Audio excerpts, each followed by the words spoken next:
YouTube Live as part of Exam Ready. I'm Gittel, and my pronouns are she, her. I'm a psych and cognitive science student, and I'm also a peer supporter with Health and Wellness. Hi, I'm Deepto. I use he, him pronouns, and I'm also a psychology student. I'm part of the Health and Wellness U Crew, a group of students that work on health education and promotion programming workshops in collaboration with on-campus partners. Hello everyone, I'm Shayan. I use he, him pronouns and I'm studying molecular genetics, microbiology, and neuroscience.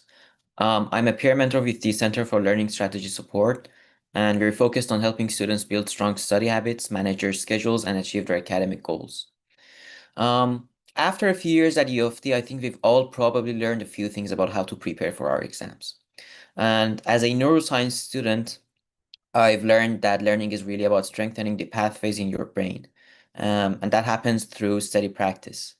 Every time you practice recalling something or revisit a concept after a break, those pathways become a little stronger and easier to access. So, this is why doing things like testing yourself or spreading out your studying over time can make such a big difference when you're preparing for exams. That's really good to keep in mind. For myself, I try to find different ways to make sure I've learned the course material after I've just reviewed it that first time. So, one really good way to do that is by trying to explain a concept to someone who's unfamiliar with it. It can even be a classmate who's in the same class, but they can pretend they don't know what's going on. And if you can explain it, then you probably actually understand it. And separately from that, in my human memory course, I learned that learning through testing can be much more efficient than just learning information in the classic way. So, in fact, when we get questions wrong, we remember them better afterwards when we've corrected ourselves than those questions that we got right as we were testing ourselves. So, don't be afraid to go ahead and test yourself and hunt out for those mistakes.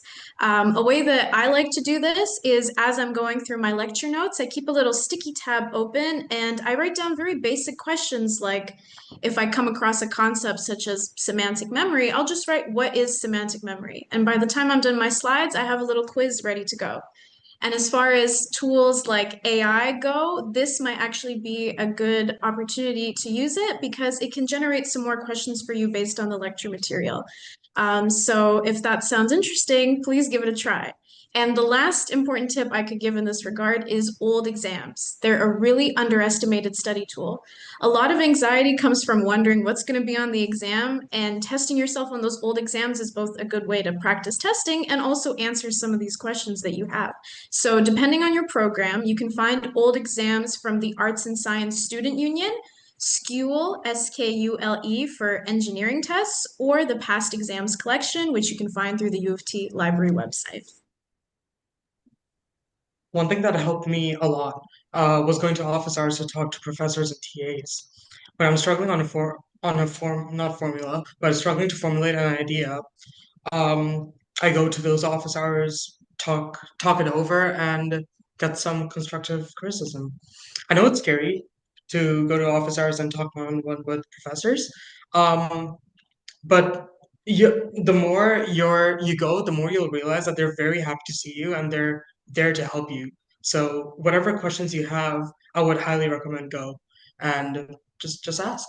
I didn't go to office hours in the first couple of years just because I was very overwhelmed and I was also very nervous and I didn't know what to ask because I'm like, oh, what if I ask dumb questions and they're gonna laugh at me? But it's absolutely nothing like that. But yeah, also I think another great resource to help you with some nerve-wracking nerve-wracking scenarios is called peer support, and I think Gadel could tell you more about it. Yes, absolutely. So if you're feeling nervous about going to office hours, which is something that happens to a lot of people, whichever year of study that you're in, or you're not really sure how to go about it, a peer supporter like myself can help you work through some of those concerns, or we could even act out how that situation might go together. So sessions of peer support are drop-in style and they're one-on-one, non-judgmental, and confidential. And you can visit us on campus Monday through Friday or chat with us on Zoom as well, Wednesday through Friday. So it's pretty accessible. And some students might just want to come in and talk about some of the emotions they're feeling overall during this exam season or any anxieties you might have going on.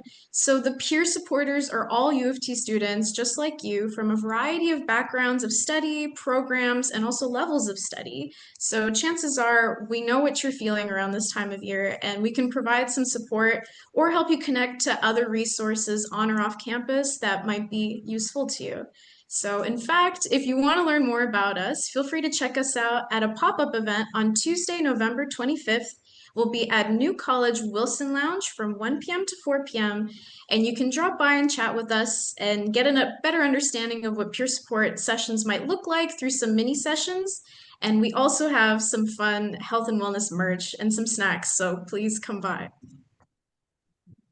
And if the idea of going to office hours isn't super comfortable to you, a lot of departments host study sessions and review sessions with the professor. So make sure to follow them on Instagram, and a lot of times they promote them through email newsletters. So subscribe to them.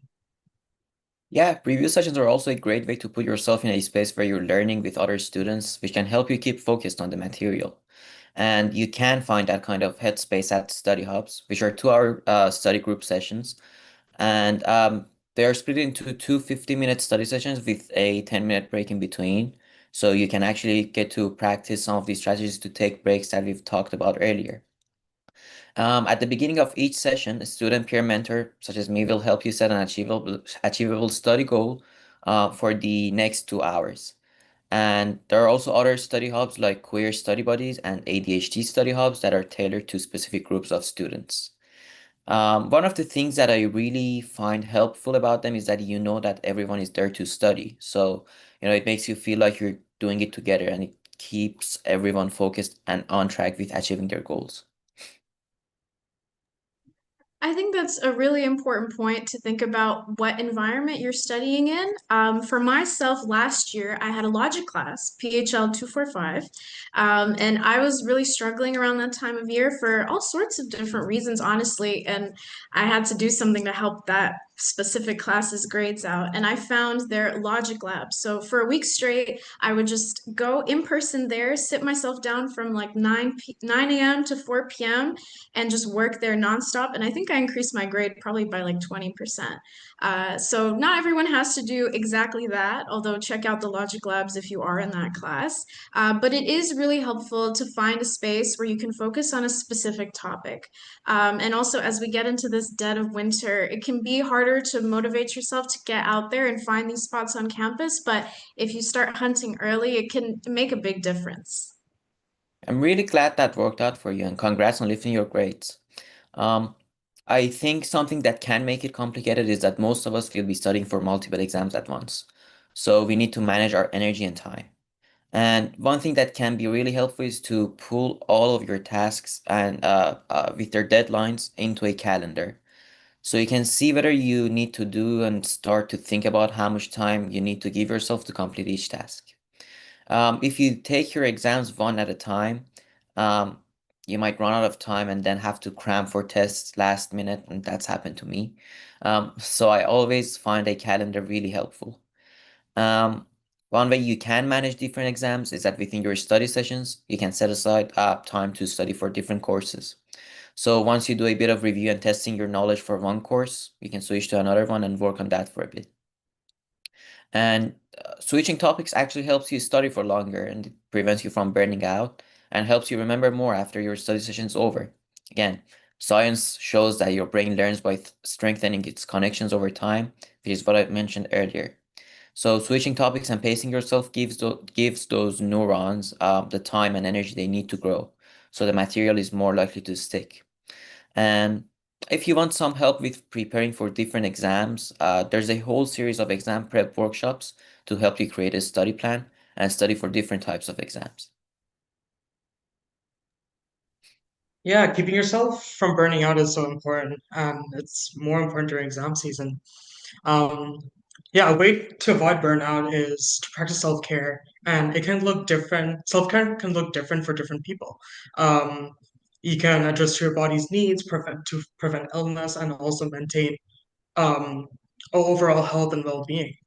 For some people, it's even sticking around animals, like having pets or going to pet therapy can help you. And if you're that kind of person, we do have an event tomorrow at Robarts Library on the second floor from 2 p.m. to 3 p.m. with therapy dogs. So drop by if you can. Personally, I like to make an effort to recharge in different ways. Getting enough sleep is at least for me, it's very helpful to get started on the next day. It reduces my stress, improves my quality of sleep, and also makes me focus more on whatever I need to study. Speaking about a good night's sleep, UofT actually has sleep well workshops that talk about how sleep affects your health and well-being, and also provides tips on how you can wake up feeling more rested and refreshed and focused for the next day. Yeah, and whenever possible, it's important to de-stress before bed. Based on my experience, ending my study session an hour or two before is a good way to do this. And I know it can be difficult to step away from your laptop and the books, but this could be helpful if you find your pre-exam stress keeps you up at night. During this downtime, it can be great to do things that usually help you wind down and bring you comfort. And taking time away from screens is actually a big one for me. And a great way to do it is to get outside and take a walk if the weather allows. If you have a park nearby, that can be a great place to get your mind off exams for a bit. Or if you're on campus, you can walk around to enjoy the sight of those beautiful buildings we have on there. Um, Now, if you want to learn about how to incorporate self-care into your schedule, there's a workshop coming up on November 20th called Self-Care for Busy Students. You'll be guided through a series of techniques to help you manage stress, reduce tension in the body, and remain motivated during finals. And it's part of the Night Against Procrastination, which is an annual event where the Center for Learning Strategy Support and other St. George campus partners host online workshops to support your learning and in-person activities to help you de-stress and connect with other students like origami and button making. Because there are so many options, students can get individual support or join the workshops and access supports that are going to work best for them. And you can find the list of these events and offerings at uoft.me/NAP. Tito, are there other self-care practices you use to bring balance to your life when like you're a student? Yeah, no, absolutely. I think healthy eating and drinking enough water also is an important part of my self-care routine. During exam season, it can be hard to eat healthy, especially when you're cramming for exams. And I guess one part of your mind is like, I can't spend time on like finding food. I need to study, and then you just skip a meal, which has also happened to me. Um, but personally, I find cooking and cutting ingredients very time consuming. So I would recommend making it with a roommate, a friend, a partner, or a family member. That way, it's both efficient and fun. Um, and yeah, another way is to cut down time is to meal prep if any of those options aren't for you. Yeah, working on the next week's meal at the end or the beginning of the week can save a lot of time and also in some ways money. The University of Toronto Graduate Students Union actually created a map of places around campus where you can get budget-friendly meals. And UTSU also has a lunch lift program every Tuesday from 12 to 1:30 to provide you some free meals. So check them out. Hmm. It is hard sometimes, but maintaining balance through exams can help you prevent burnout and feeling overwhelmed. But if you're having a hard time, there are supports available for you. I know from personal experience how mental health can impact schoolwork. Last year, I was in a car accident and it really took a hit on my mental health, which also started to impact my grades. That was scary also. So I actually had to drop a course and pull some all-nighters and sacrifice sleep to get through my other courses. So if you notice there are things in your life that are affecting your mental health, sleep, or overall health and well-being, I would suggest reaching out to supports on campus that are there to help you. Reaching out early can help you get the supports you need to stay well while you're also preparing for exams, and you might not have to sacrifice as much as I did. So sorry to hear you went through that, Cheyenne. That's terrible. It's completely terrible, but I hope you're feeling better now. Yeah, and doing okay. So thank you for sharing that and encouraging others to follow in your footsteps of reaching out. And so it is a really good reminder that if you are having a tough time, because, you know, all sorts of situations come up, it's you can always drop by peer support session to talk about whatever is going on with trained students. And you can also make same-day counseling appointments through Health and Wellness if you want to talk to a professional counselor. So thanks for sharing that. Yeah, I'm sorry to hear that, Shayan. That's so That's horrible. And I also don't think anyone should sacrifice their sleep or mental well-being for the sake of exams. It's very important to reach out for support whenever you need it, because you might need it at very unexpected times. But another way to support is to stay connected with friends. I feel a lot of us tend to overlook social connection when and assignments start piling up. Connection can be so important for your wellness, especially during times of high stress. Talking to a classmate, friend, or peer can help improve your mood by making you feel less alone and taking your mind stress of exams. Events are a great way to connect with other peers as well. The HealthyU Crew runs social connection events throughout the year, such as the upcoming We're Not Really Strangers and the Trip to the ROM. And while this event is actually full, you can register for a lot of fun upcoming events on Folio. So check that out. Going to campus events where you spend time with other students is a great way to develop deeper connection. So definitely look out for events on campus when you can meet other students. Mindfulness can also be another great tool that you can use daily, weekly, or whenever it works best for you to help you wind down and relax. Personally, I usually find myself thinking about upcoming exams and assignments, or whenever I need to do some work. Especially in university, there's my mind's constantly on overdrive, so mindfulness really helps me relax. Yeah, it can be really difficult to not get ahead of ourselves during these stressful periods. We're working on catching up, and then even as UofT students, we're trying to get ahead at the same time. So I know, especially in my first few years at UofT, I'd be so focused on upcoming deadlines that I could get stressed out about assignments and exams I was generally confident in. So mindfulness practices are a really good way to prevent yourself from thinking about all these potential future stressors and actually just kind of getting into the now. So, if you want to learn more about mindfulness and breathing exercises that could be handy to you guys, there's a Breathe Well workshop on November 25th. And you can also join Mindful Moments meditation sessions that are run through the Multi Faith Center, and those run in person and online. So, it can be convenient. And as we come to the end of the session, it's important to note that how you manage stress is personal. And just the same with learning techniques, what works for you might not work for others, and vice versa. And everyone's going at their own pace. Yeah, that's very true. You don't have to use all these tools all the time and all at once, and I don't think you can. There are lots of supports and options available because everyone's different, and I hope today you learned about one or two resources that will help you get exam ready. Thank you all for listening and joining today.